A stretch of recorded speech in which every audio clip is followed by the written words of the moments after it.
Student, तो आपका स्वागत है आज की इस वीडियो में। आज की इस वीडियो में हम बताने वाले हैं आपको सदिश योग का संकलन क्या होता है। मतलब भी फिजिक्स का हमारा जो चैप्टर का है, जो ये सेकंड लेक्चर है। सेकंड लेक्चर में हम इस सब को जानने वाले हैं। नहीं सर, सॉरी, ये थर्ड लेक्चर है। सेकंड लेक्चर में मैं दरअसल डाल चुका हूँ, तो ये थर्ड लेक्चर है। थर्ड लेक्चर में हम जानने वाले हैं सदिश योग एवं संकलन होता क्या है, ठीक है ना। तो हम इसके बारे में जानने वाले हैं। पहले हम ये जाना है सदिश योग एवं संकलन। सदिश योग एवं संकलन के कितने प्रकार होते हैं? दो प्रकार होते हैं, त्रिभुज का नियम और समांतर चतुर्भुज का नियम। भाई हम सिंपल गणित में जब पढ़ते हैं कि हम सिंपल गणित पढ़ते हैं, यानी अदिश अदिश के बारे में जान लेते हैं। अदिश के बारे में मैंने उस दिन भी बताया था आपको, शायद बताया था, तो बता देता हूँ। 4 किलो प्लस 5 किलो इसके इक्वल टू 9 किलो। हुआ हुआ कि नहीं हुआ? तो ये एक क्या है, सिंपल गणित है। ये क्या है? सिंपल गणित है। सिंपल गणित है, ठीक है। ये एक सिंपल गणित है, तो सिंपल गणित है। लेकिन ये त्रिभुज, ये सदिश गणित, तो अब सदिश गणित को हम जानने वाले हैं आज। आज हम सदिश गणित को जानने वाले हैं, जो कि बहुत इम्पोर्टेंट है। ये बहुत इम्पोर्टेंट है, ये बहुत इम्पोर्टेंट चीज़ है। इसके बारे में जानेंगे आज। चलते हैं त्रिभुज का नियम, इसको नीचे जानेंगे। पहले इसको जान लेते हैं, समांतर चतुर्भुज का नियम। मैंने क्या कहा? सदिशों के योग का संकलन एवं संकलन, जो इसका प्रकार है, एक तो त्रिभुज का नियम है, सेकंड समांतर चतुर्भुज का नियम है, ठीक है। आप एक काम करना है, इसको मत लिखना, बस इसको क्या है एक बार हाँ लिख लेना। लिख ले तो नहीं, लिखना चाहे तो नहीं, क्योंकि ये क्या है, मैं बस इस लेक्चर में यहाँ पर जो बताऊँगा वो सिर्फ एक नोट्स नहीं होगा, वो सिर्फ और सिर्फ आपके लिए ट्रिक होगी। और नोट्स मैं लास्ट में बता दूंगा इसी वीडियो में लास्ट सारे नोट्स में बता दूंगा, इस चैप्टर के पूरे नोट्स। आप क्या करना, स्क्रीनशॉट खींचते जाना। मैं पूरे सभी के क्या है आपको नोट्स बता दूंगा, और आप स्क्रीनशॉट खींचते जाना, ओके। पूरे नोट्स बता दूंगा आज के इस वीडियो में, कि ये वीडियो बहुत अच्छा होने वाला है। तो पहले हम जान लेते हैं त्रिभुज का नियम। त्रिभुज का नियम होता क्या है भाई, इसके बारे में जान लेते हैं हम। इसके लिए हमें जानने के लिए हमें कुछ करना है स्टूडेंट। तो हमने भी बताया था कि यहाँ पे बताया था कि 4 kilometre 4 kilogram plus 5 kilogram is equal to 9 kilogram. Sorry, 9 kilogram हो गया, ठीक है ना। तो ये जो हुआ, ये एक अदिश गणित है। ये क्या है? अदिश गणित है। ये एक अदिश गणित है, इसके बारे में हम बाद में जानेंगे। अदिश गणित होती क्या है, वैसे तो हम जान चुके हैं इसी इस फर्स्ट लेक्चर में। फर्स्ट लेक्चर ना देखा हो तो वो देख लेगा, वे मैं अपनी प्ले लिस्ट में डाल दूँगा। क्या है, वो प्ले लिस्ट में नहीं हो रहा सेव, तो आपको डिफ़िकल्टी आ रही होगी। वैसे भी कमी वीडियो है, आप देख सकते हो जाकर, वहाँ होगा। फर्स्ट वीडियो जो है वो इसी के ऊपर है। तो इसके बाद हम ये त्रिभुज के नियम जान लेते हैं, त्रिभुज का नियम होता क्या है। और सेकंड है समांतर चतुर्भुज का नियम। तो पहले हम चलते हैं त्रिभुज के नियम पर। त्रिभुज का नियम होता क्या है, तो पहले त्रिभुज के नियम पर चलते हैं। त्रिभुज का नियम, जैसे कि एक व्यक्ति था, एक व्यक्ति मान लो यहाँ से यहाँ तक चला, और उसके बाद यहाँ से यहाँ तक चला, और यहाँ से यहाँ तक चला, तो ये यहाँ तक पहुँच गया, यहाँ तक। तो इसको यहाँ तक पहुँचने में ये तो ना, मैं आपको आसानी से बता देता हूँ। ये जैसे कि ये चला इतना, फिर उसके बाद इतना चला, ठीक है ना, सीधी रेखा में। तो ये यहाँ तक पहुँचा, यहाँ पर पहुँचा ना, ये यहाँ पर पहुँचा है, यहाँ पर, ठीक है, यहाँ पर पहुँच गया।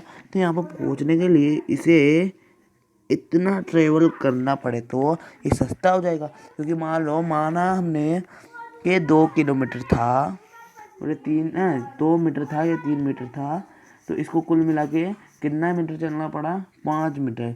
लेकिन हम यहाँ बात करें कि यहाँ 4 मीटर चलना पड़ा, तो 1 मीटर कम, मान लो किलोमीटर, क्योंकि 1 किलोमीटर में तो कुछ फर्क नहीं पड़ता किलोमीटर। तो किलोमीटर की बात की जाए तो यहाँ 4 किलो, यानी 1 किलोमीटर कम चलना पड़ा, तो ये सस्ता हो जाएगा ना। तो इसके लिए हम यहाँ पर कुछ कर सकते हैं। तो यहाँ पर 4 किलोमीटर, तो ये एक सदिश है। हमें इसी चीज़ों को ज्ञात करने के लिए सदिश का यूज़ कर सकते हैं। यहाँ पर बहुत सी चीज़ें हैं ऐसी जिनको यूज़ करने के लिए हम सदिश का यूज़ कर सकते हैं, जिससे हम पता लगा सकते हैं हमें कितना लाभ है कितना नहीं है, या फिर हम पता लगा सकते हैं कि आखिरकार हम किस डायरेक्शन में कितना चले और किस डायरेक्शन में कितना चले। अगर हम जिस डायरेक्शन में जाकर कम वैल्यू में में जा सकते हैं, कम प्राइस में जा सकते हैं, तो वो भी निकाल सकते हैं। तो इससे हम एक्टर से हमारे जीवन में बहुत आसानी हो जाती है। तो इसके बारे में आज हम डिस्कस करने वाले हैं। ये जो त्रिभुज का नियम है, वैसे तो यह बहुत ज़्यादा इम्पोर्टेंट है, लेकिन इसको समझना इतना भी इम्पोर्टेंट नहीं, क्योंकि ये बहुत इजी चीज़ है और इसको समझना बहुत इजी चीज़ है। ये बस एक रूल दिया है ना। ये कोई चीज़ नहीं है कि जिसको कोई सॉल्यूशन नहीं है जिसको याद कर लिया जाए, है ना। जिसको कोई सॉल्यूशन हो भाई तो उससे याद हो जाए। तो ये एक रूल है, इनमें बताया गया है, इसमें बताया गया है। रूल में क्या बताया गया है? इस रूल में बताया गया है R vector is equal to A vector plus B vector. ये रूल दिया गया है। तो इसके बारे में जान लेते हैं, ए वेक्टर होता क्या है, बी वेक्टर होता क्या है ना। ये ए वेक्टर होता क्या है और ये बी वेक्टर होता क्या है, इसके बारे में जान लेते हैं। तो ए वेक्टर बी वेक्टर के बारे में जान लेते हैं। पहले हम ये समझ लेते हैं, ये एक चित्र दिया गया है आपको। तो माना ये वही बात की है कि जैसे कि एक लड़का था, है ना। एक लड़का था, उसने यहाँ से ट्रेवल करना शुरू किया सी बिंदु से, है ना, और ये जा पहुँचा ए बिंदु पर। फिर इसने यहाँ से घूमा, ये कुछ एंगल है ना। माना ये एंगल 90 डिग्री से ज़्यादा है ना। 90 डिग्री से 6 और 4 10 5 कुछ समथिंग। तो आप मान लो कि यह जो है ये 90 डिग्री के लगभग, मान लो 90 डिग्री है। 90 डिग्री नहीं है, ज़्यादा है, 90 डिग्री से ज़्यादा है। तो 90 डिग्री से ज़्यादा है, मान लो 120 मान लो 130 मान लो, कुछ भी मान लो, क्योंकि ऐसे कोई ज़रूरत नहीं है यहाँ पर। तो कुछ भी मान लो। तो माना जैसे कुछ भी है, कुछ एंगल है, तो इस एंगल पे घुमा, इस एंगल पे घुमा और ये चला 2 मीटर इस तरफ, इस डायरेक्शन में 2 मीटर चला, इस डायरेक्शन में इस वाले में, ठीक है ना। तो ये जाकर पहुँचा इस बिंदु पर, ये इस बिंदु पर जाकर पहुंचा। इस बिंदु को जाने पर हम पता लगा सकते हैं कि भाई ये कितना मीटर चला, 3 मीटर इधर 2 मीटर इधर, 5 मीटर चल गया। तो ये कोई वस्तु मान लो, बस इंसान या फिर वस्तु है, कुछ भी मानो, हमें कोई मतलब नहीं है। हमें मतलब इससे है कि हमें जानना है, क्या जानना है, त्रिभुज का नियम। तो इसके मतलब ये 7 मीटर चल सकता है, इधर सस्ता पड़ सकता है इसको, शायद नहीं 7 मीटर नहीं होगा, ये रॉन्ग है, ये गलत दिखाना है क्या। 4 मान लो इसको, 4 मीटर मान लो, क्योंकि ये कम होता है इन दोनों के योग से हमेशा कम होता है। ये क्या होता है, इन दोनों के योग से ये 3 और 2 को जोड़ा तो 5, 5 में से कुछ भी कम हो, लेकिन कम होगा। तो मैंने मान लिया कि 4 है, ठीक है ना। तो आगे चलते हैं, आगे की बात करें तो यहाँ भी 9 नहीं आएगा, यहाँ पर भी कम आएगा। यहाँ पर मान लो 7 6 5 मान लो, कुछ भी मान लो, यानी कम ही आता है हमेशा, ठीक है ना। तो ये ज़्यादा चला तो ज़्यादा चलने से बच्चा है कि कम चल ले, तो ये इस डायरेक्शन में चल ले ना, तो ये होता है। लेकिन अब हम सदिश का त्रिभुज नियम जान लेते हैं। त्रिभुज नियम का मतलब क्या है? त्रिभुज नियम में कहा गया क्या किया गया है कि यदि 2 सदिश, है ना, मेरी बात सुनना है, यहाँ चित्र में देख लेते हैं हम, है ना। यहाँ सब कुछ हटा देते हैं ताकि आपको अच्छे से समझ में आए।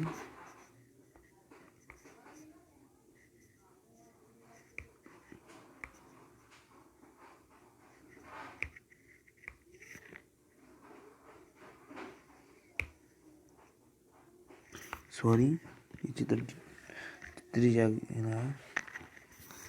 मिनट इसमें देख लेते हैं, क्योंकि वो चित्र गायब हो गया, सॉरी, क्योंकि वो लाना भी इम्पॉसिबल। तो हाँ, इसमें जान लेते हैं हम। इसमें माना ये हमारा ए वेक्टर है, ये ए वेक्टर है और ये बी वेक्टर है और ये आर वेक्टर है ना। माना इस डायरेक्शन में ये है, उसके बाद ये इस डायरेक्शन में और ये इस डायरेक्शन में, ठीक है ना। यानी कुल मिला के कोई वस्तु चली यहाँ ए से बी तक और फिर बी के बाद सी तक, ठीक है ना। तो सी तक जाने के बाद ये सी पर जाकर पहुंच गई और यहाँ पर देख सकते हो ए से सी तक मिला है तो कम पड़ गया, मतलब रास्ता सस्ता पड़ गया है ना। तो इसके बारे में हम जान लेंगे। पहले हम ये जान लेते हैं कि आखिरकार ए से बी तक जाने में कितना टाइम ट्रेवल करना पड़ा इसको, तो इसके बारे में हम जान लेते हैं। ए से सी तक जाने में कितना टाइम ट्रेवल करना पड़ा। ए वेक्टर बी वेक्टर, ए वेक्टर और बी वेक्टर को जोड़ ले तो A vector plus B vector को थोड़ी जोड़ेंगे, क्योंकि हमें तो डायरेक्शन थोड़ी जोड़ना है। हमें तो अगर सिर्फ बताना हो कि ए से सी तक जाने में कितना टाइम कितना जाना पड़ा, तो इसके लिए हम क्या करेंगे, ए मोड का वेक्टर है ना प्लस बी मोड का वेक्टर को जोड़ेंगे। यानी मान लो ए वेक्टर अगर 3 मीटर आई कैप है और बी जो है वो 4 मीटर जे कैप है, तो 4 आई कैप है, तो 3 का वर्ग प्लस 4 का वर्ग इज इक्वल टू 25 हो सकता है ना। 25 हो गया, 3 का स्क्वायर 9 और 4 का square 16, 16 is equal to 25, 16 plus 9 25 हो गया, तो ये 25 आ जाएगा रिजल्टेंट 25 का आएगा, 25 का वर्गमूल है ना। तो आएगा हमारा आर का वैल्यू, आर मोड का वेक्टर इज इक्वल टू ये 90 डिग्री पे थोड़ी है, 90 डिग्री पे नहीं है, तो ये 3 और 4 को जोड़ेंगे तो हमें पता चल जाएगा भाई हम कहाँ पहुँचे यहाँ पर। तो यहाँ पर पहुँचने के लिए हमें 7 मीटर चलना पड़ा। टोटल कितना मीटर चलना पड़ा, 7 मीटर चलना पड़ा। तो आर वेक्टर निकालो भाई, आर वेक्टर कैसे निकाले, तो आर वेक्टर को निकालने की तो बहुत अलग डेफिनेशन है, उसके बारे में हम बाद में डिस्कस करेंगे। उसका आर को निकालने के लिए एक होता है रूल, वो मैं सिद्ध करूँगा अभी इसी लेक्चर में या फिर अगले लेक्चर में, तो वो आप यहाँ पर लिख लो, क्योंकि अगर किसी को बहुत ज़्यादा प्रॉब्लम आती है, बहुत सब मेरे को भी आती है और अभी भी आती है, बहुत सी बार पढ़ता हूँ तो क्या है, कोई चीज़ बता देते हैं ना वो टीचर, तो वो चीज़ क्या है हमें ज़रूरी है कि जानना। अगर वो नहीं जानते तो हम जिज्ञासा की वजह से वो और चीज़ भी नहीं कवर हो पाती। तो ये जान लो क्या चीज़ है, आर स्क्वायर बराबर A square plus B square plus 2ab cos theta. तो ये है वो चीज़, ठीक है ना। तो ये आर, ठीक है ना, मैं इसको बारे में बाद में बता दूंगा वैसे तो, लेकिन आप क्या है जान लो ये सूत्र है, इससे हम आर को निकाल सकते हैं। और जिसको अगर ज़्यादा जिज्ञासा है इसके बारे में जानने में, तो किताब को खोलो और चौथे चैप्टर में से देख लो, ठीक है ना। ओके, आगे चलते हैं। ये बता देते हैं कि आखिरकार हुआ क्या है ना। तो यहाँ पर कहा गया है यदि 2 सदिश परिणामी मान तथा दिशा के त्रिभुज को 2 संलग्न भुजाओं जैसे व्यक्त करते हैं, यानी एक संलग्न भुजा ये है तो ये और दूसरी संलग्न भुजा ये है ना, व्यक्त करते हैं, तो उनका परिमाण व दिशा त्रिभुज की तीसरी भुजा के निर्भुत करेगा, है ना। तो ये बात की गई है यहाँ पर कि ये वाली भुजा ये संलग्न भुजाएं जिनको जोड़ेंगे तो आर वेक्टर बताया गया है। तो ये इसको व्यक्त करते हैं ना, इसको एक रूल दिया गया है, A vector plus B vector is equal to R vector. तो ये व्यक्त करने का सूत्र है, वैसे तो ये रियल नहीं है क्योंकि ऐसा होना संभव ही नहीं है, लेकिन बस हम प्रदर्शित यानी व्यक्त करने के लिए कह सकते हैं, लेकिन ऐसा होना बिल्कुल इम्पॉसिबल नहीं, यानी it is not possible. But हम बस एक तरीके से कह सकते हैं कि A vector plus B vector is equal to R vector.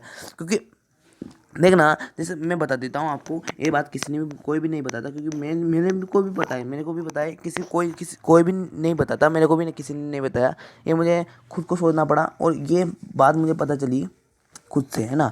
तो मेरी बात सुनो कि ये कोई व्यक्ति यहाँ से चला यहाँ तक, फिर उसके बाद यहाँ तक चला, यहाँ से यहाँ तक, ठीक है ना, ये और ये ट्रेवल किया उसने, तो यहाँ पर पहुँचा, ठीक है ना। तो यहाँ पर पहुँचा तो उसने क्या किया, उसने इसको भी ट्रेवल किया, इसको भी ट्रेवल किया। तो हुआ क्या, दरअसल हुआ क्या, यहाँ पर पहुँचने पर उसकी कितनी वैल्यूएंसी आई, उसकी वैल्यूएंसी आई जो कितनी आई ये बताना है। तो ये कितना बताना, तो ये है हमारे पास कि मान लो 4 मीटर थी और ये 3 मीटर थी, तो कुल कितना टोटल कितना 7 मीटर 60 मीटर है ना। और यहाँ कितना मैंने 5, यहाँ मान लो 4 मीटर 3 मीटर कुछ भी मान लो, तो आया कितना 4 मीटर। अब आया आ गया है ना, मान लो ये आ गया, तो यार इधर भी इतना चलना पड़ा और इधर इतना माल चलना पड़ा, लेकिन हमें पहुंचा कहाँ गया, यहाँ सी पर। इधर से भी यहीं पहुंचेंगे, इधर से भी यहीं पहुंचेंगे। तो इन्होंने क्या किया, इस रीजन के कारण इसको दे दिया गया, क्या दे दिया गया, A vector plus B vector is equal to R vector. वैसे तो ये रियल नहीं है, लेकिन इसको माना जाता है, ठीक है ना, इसको माना जाता है। ओके, तो ठीक है, समझ गए होगे आप, मुझे लगता है समझ गए होंगे। तो उनके परिमाण व दिशा त्रिभुज के तीसरी भुजा को भी निरूपित करेगा, ये बात आ गई यहाँ पर, है ना। अब हम बात कर लेते हैं कि जैसा आप ऊपर चित्र में देख सकते हो इसमें, कि यदि सदिश ए वेक्टर, है ना, ये क्या है, तो एक मिनट मैं आपको बताने वाला हूँ।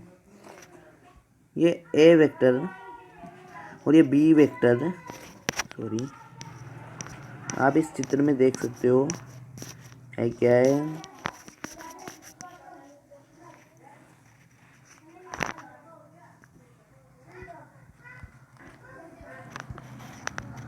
ठीक है, ये ए वेक्टर और ये बी वेक्टर है। अब ये ए वेक्टर है और ये बी वेक्टर है, is equal to R vector है, ये बताया गया है। तो दिशा, तो ए वेक्टर और बी वेक्टर के परिमाण तथा दिशा दी हुई है ना, हमें दी गई है कि इसका परिमाण कितना है। जैसे एक वेक्टर का दिया है 3 और बी वेक्टर का कितना दिया है 4, हमने कैसे दिया गया है। तो अगर ये नहीं मानना चाहते हो, ये नहीं मानना चाहते हो, तो ये मान सकते हो ए वेक्टर का मोड और बी वेक्टर का मोड, तो ये परिमाण हो गया, है ना। कुछ भी मानो, मान दिया। वैसे तो लिखेंगे ए वेक्टर मोड विक्टर का मोड। दोस्तों मैं बताना चाहता हूँ आपको कि ये तो हो गया, है ना। इस तो कुछ नहीं है ऐसे, तो ये बस आर वेक्टर बराबर ए वेक्टर बी वेक्टर क्यों बताया जाता है मैंने बता दिया। और ये भी बता दिया कि ए वेक्टर और बी वेक्टर जो है उनका योग आर वेक्टर के बराबर क्यों होता है, कि ये बात एक ही कॉमन ही है। वैसे तो कोई बात नहीं, तो अब बता देते हैं। अगर आपसे कोई पूछ ले कि हमें बताओ भाई कि अगर सदीश, मतलब कोई दोस्त है आपका, उसने पूछा आपसे कि यार तुझे ज़्यादा पढ़ना आता है, तो मेरे को एक बात बता कि यार अगर एक वेक्टर वो, सुनो मेरी बात सुनो, है ना। जैसे एक दोस्त आया आपके पास, है ना, उसने बोला आपसे, है ना, आपसे बोला कि यार मुझे बता कि वेक्टर को, दो वेक्टर, एक तो ए वेक्टर और एक बी वेक्टर, जो लाट साहब बना ना, तो मेरे को बता कि ए वेक्टर और बी वेक्टर को हम कैसे प्रदर्शित करेंगे और उनका रिजल्टेंट को कैसे प्रदर्शित करेंगे। तो आप क्या करोगे, आप तो सीधे क्या करोगे, आप कुछ नहीं करोगे, आप बता दोगे ये देखो ये देखो ये देखो और ये देखो, आप ऐसे बना दोगे, ये सही है। लेकिन अगर बात की जाए, अगर आप इधर कर दो, देखो सॉरी, अगर आप यूं करके इसको इधर बना दो, इसको इधर बना दो और इसको इधर बना दो, तो अगर आपसे कहा जाए कि ये त्रिभुज नियम है क्या, तो वो त्रिभुज नहीं होगा, क्योंकि आपने इसको सही ढंग से फॉलो ही नहीं किया, इसका लिखने का तरीका ही नहीं फॉलो किया। तो ये आप लिखने का तरीका भी बता देते हैं, तो जान लेते हैं हम लिखने का तरीका क्या होता है। तो ये आपको ये क्या होगा, ये लिखने का तरीका आप गलत बता देगा और आपकी इंसल्ट कर देगा आपका दोस्त। इसलिए पढ़ो, ऐसा पढ़ो कि कोई आपकी इंसल्ट ना कर सके, ठीक है ना। तो चलते हैं ऐसी पढ़ाई पर। तो पहले क्या करते हैं, मैंने माना है ए वेक्टर, पहला वेक्टर क्या है, इसकी साइज कम कर लेते हैं, बहुत ज़्यादा हो गई है, और ये इसको मिटा देते हैं। ये ए वेक्टर है, ये ए वेक्टर को हम मान लेते हैं ओपी वेक्टर, है ना, ओपी वेक्टर। तो पहले हम ओपी लाइन खींचते हैं, ये खींचिए ओपी, है ना, ये ओ और ये पी। सी खींचना आप क्या है, मुझसे इसमें खींचने में नहीं आ रहे, और यहाँ ऑप्शन भी नहीं है लाइन खींचने का। तो उसके बाद अब हम एक और बार बोल देते हैं कि ओपी यहाँ जगह नहीं है, अभी खींचेंगे तो बहुत ज़्यादा हाई फाई हो जाएगा। और दूसरी चीज़ बोलते हैं क्यूपी, क्यूपी वेक्टर बराबर बी वेक्टर बोल देते हैं। तो इसमें क्या करेंगे, आपके दोस्त ने बोला पहला तो ओपी वेक्टर यानी ए वेक्टर, ठीक है ना, और ये बी वेक्टर कुछ भी मान सकते हो, ए वेक्टर मानो, बी वेक्टर मानो, सी वेक्टर वन मानो, E F G H Z तक मान लो, है ना, जेड तक मान सकते हो बड़े वाले में। और उसका मोड वही होना चाहिए, एक तो ए वेक्टर का मोड बी वेक्टर, ए वेक्टर का जो अगर परिमाण है, मानो मैं बता देता हूँ, ए वेक्टर है तो आप बोलो ए वेक्टर का परिमाण बी वेक्टर का मोड है, तो ये एकदम रॉन्ग है, ये गलत है। लेकिन हम बोले ए वेक्टर का परिमाण ए वेक्टर का मोड है तो भी सही है ना। और अगर आप बोले बी कैप, इसकी दिशा ए की दिशा, किसकी दिशा, ए की दिशा बी कैप है, तो ये गलत है। लेकिन अगर बात की जाए यहाँ बात की जाए कि ए वेक्टर की दिशा यदि ए कैप है तो क्या ये सही है, यस हाँ ये सही है। ये बात भी बहुत छोटी छोटी बातों को ध्यान रखना जरूरी है, क्योंकि अगर छोटी छोटी बातें याद ध्यान नहीं रखी जाती तो पेपर में ऐसे नंबर कट जाते। बड़ी बड़ी चीज़ें तो याद कर ली, लेकिन छोटी छोटी चीज़ों से वो क्या करते हैं, नंबर कट जाते हैं, जिनको याद रखना पड़ता है। अब आर वेक्टर, इसको यहाँ लाते हैं आर वेक्टर। तो ये आर वेक्टर आगे छे अपना आगे क्या आ गया, आर वेक्टर आगे छे, है ना। आड़ती बोलो, हिंदी बोलो आप जैसे बोलना, ठीक है ना, मजाक कर रहा हूँ। तो सुनो, अब ये आ गया हमारा, ठीक है। मैं क्या बताना चाहता था आपको, ये बताना चाहता हूँ कि आखिरकार हम बता सकते हैं। तो हमने पहले क्या किया, हमने ये इसका पाद होता है, ये देखना, मेरी बात सुना, ये एक वेक्टर है तो ये इसका पाद होता है, ये पूछ होती है, पूछ नहीं सॉरी ये पाद और पूछ एक ही होता है। ये क्या होता है, पाद या पूछ, पीछे का हिस्सा है ना, पीछे का हिस्सा पाद या पूछ है ना, और ये वाला होता है शीट्स, ठीक है ना। तो यही बात यहाँ पर फॉलो की गई है कि पहले एक वेक्टर जो पहला बताया गया उसके पाथ को और उसके पूछ को एकदम सीधा रख दो, है ना। फिर सेकंड बात बताई गई है कि उसके बाद क्या करना है, जो सेकंड वेक्टर है उसके पाथ को फर्स्ट वेक्टर कौन सा, ए वेक्टर, उसके ऊपर रखो, उसके पाथ को उसके ऊपर रखो। अगर मान लो इसके डायरेक्शन को ए से दिया हुआ होता तो हम थोड़ा यहाँ केरा करते, लेकिन यहाँ एकदम यूँ दिया है तो यूँ, क्योंकि उसमें ऐसे दिया हुआ होता है ना। मैं बता देता हूँ आपको बहुत सी बार क्वेश्चन कैसे आते हैं, ऐसे आते हैं, ये ए वेक्टर दे दिया, ये है ना, ए वेक्टर दे दिया, ये फर्स्ट पॉइंट दे दिया, है ना, और यहाँ पे दे दिया दे देते हैं, ऐसे भी दे देते हैं बहुत सी बार, ये ऐसे दे दिया बी वेक्टर, और ये सेकंड पॉइंट दे दिया, है ना, ऐसे दे देते हैं। तो अब इसको जोड़ो, इसको जोड़ने के लिए हम क्या करेंगे, ए वेक्टर को ऐसे लिख देंगे। आप क्या करोगे, आप ऐसे जोड़ोगे, ऐसे नहीं जोड़ते, ये गलत है, ये गलत है। यही बात समझाने की कोशिश कर रहा था मैं, पाथ को जोड़ो, पाथ को पहले वाले के शीर्ष से जोड़ो। अब इसके बाद क्या करो, अब इसके बाद मैं बता दी, इसके बाद की बात बता देता हूँ मैं। इसके बाद क्या करना है, इसके पहले के पहला वेक्टर है उसके पाद से दूसरे वाले वेक्टर के शीर्ष को, पाद से शीर्ष, हैं सॉरी, शीर्ष से,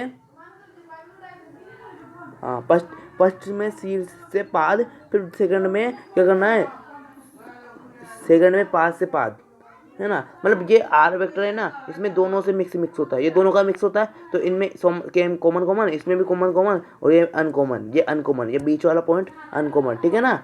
तो यहाँ क्या करेंगे हम, ये देख लो आपको, यहाँ अनकॉमन, एक कॉमन, तो यहाँ पर कॉमन लाते हैं ना, ठीक है ना। ये हो गया हमारा चतुर्भुज नियम, ये बी वेक्टर और ये आर वेक्टर, ये सबसे सिंपल ट्रिक है ना। क्या है सबसे सिंपल ट्रिक, पहले जैसे पी वेक्टर, जैसे मान लो कोई वेक्टर दे रखा है पी वेक्टर, कोई क्या वेक्टर दे रखा है, यहाँ कर लेते हैं,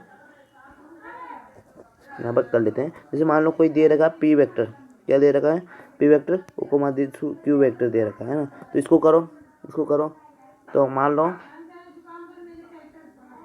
है ना, ये दे रखा है इस डायरेक्शन में, और ये दे रखा है, नहीं सॉरी, इसको दे रखा है,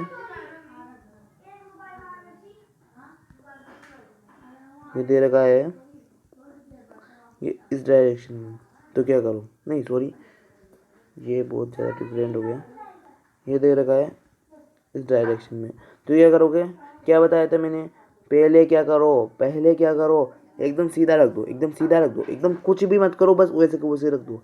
तो उसके बाद क्या करो, अनकॉमन, फिर उसके बाद अनकॉमन, यानी कॉमन का नहीं है, अनकॉमन, ये अनकॉमन, या ऐसे नहीं रखना है, बस अनकॉमन रखना है, लेकिन ये वाला मिलाना नहीं। ये कौन सा मिलाना है, पहले का शीर्ष और सेकंड का पाद, दूसरे का पाद, दूसरा क्या करता है सिर्फ पादता है, और फर्स्ट क्या करता है शीर्ष से शीर्ष रखता है ना। उसके बाद अब क्या करना है, कॉमन क्या करना है, कॉमन ये कॉमन, ये आर वेक्टर, ये ए वेक्टर और ये बी वेक्टर, ठीक है ना, ये दिखाई नहीं दे रहा है, पेज दूसरा पेज आ गया। सो आप देख लेना, और आज के लिए इतना काफ़ी है। सो टेक केयर, और अगले वीडियो में हम डाल देंगे आपके लिए। तो मैं कहना चाहता हूँ कि यार आप सब्सक्राइब नहीं कर रहे हो, सब्सक्राइब करें हमारे चैनल को, क्योंकि यार जितने व्यू होंगे ना और जितने सब्सक्राइब होंगे, वैसे ही मैं उतनी अच्छी बेस्ट कंटेंट लाता रहूँगा। तो आपके जितने सब्सक्राइब आए, जिन्होंने दिए, उनके लिए थैंक्स, और थैंक्स फॉर वॉचिंग। ये स्टूडेंट, तो मैं आपको बता चुका हूँ कि मैंने पहले बता देता कि मैं इस वीडियो में लास्ट में मैं क्या कर दूंगा, आपको नोट्स बता दूंगा। तो इस वीडियो में मैं आपको ये नोट्स दे रहा हूँ, तो क्या करना है, यहाँ पे ये वीडियो है, तो वीडियो में से आप खींच लेना और उसको क्रॉप करके देख लेना, क्योंकि आपको दिखेगा नहीं वैसे तो, ठीक है। तो ये दिख रहा है यहाँ तक, खींच लो, स्क्रीनशॉट खींचते जाओ, ओके खींचो, स्क्रीनशॉट खींचते जाओ, इस पूरी के खींच लो, इस पूरी के स्क्रीनशॉट खींच लो। और चैनल को सब्सक्राइब नहीं किया है तो चैनल को सब्सक्राइब कर लो, और अगर कर लिया हो तो ज़रूर देखिए वीडियो को, शेयर भी करें।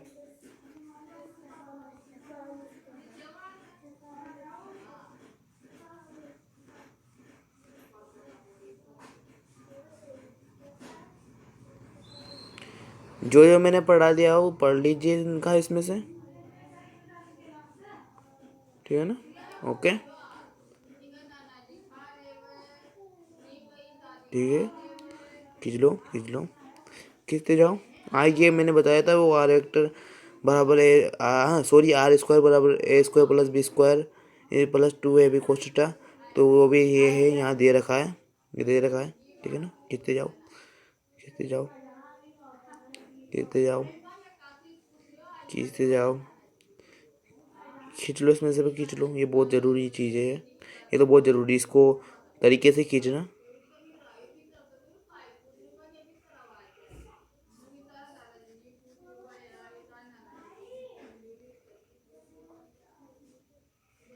ठीक है, ठीक है, दिख रहा है आपको ये स्थिति सदिश, ये मैंने नहीं पढ़ा है शायद, हाँ नहीं पढ़ा है, अभी पढ़ाऊँगा, आप बाकी है आगे, क्योंकि आगे आएगा, पीछे नहीं आएगा, सॉरी, ठीक है, खींच लिया, खींचते जाओ, हमारे 21 पेज हो गए, काउंट करने हैं। इसको लिख लेना, लिखना चाहे तो, या फिर अपने नोट्स में सेव कर लेना इन फोटोज को, ठीक है, या तो सेव कर लेना या फिर कुछ भी करना, जो भी करना चाहते हो, ठीक है, ठीक है।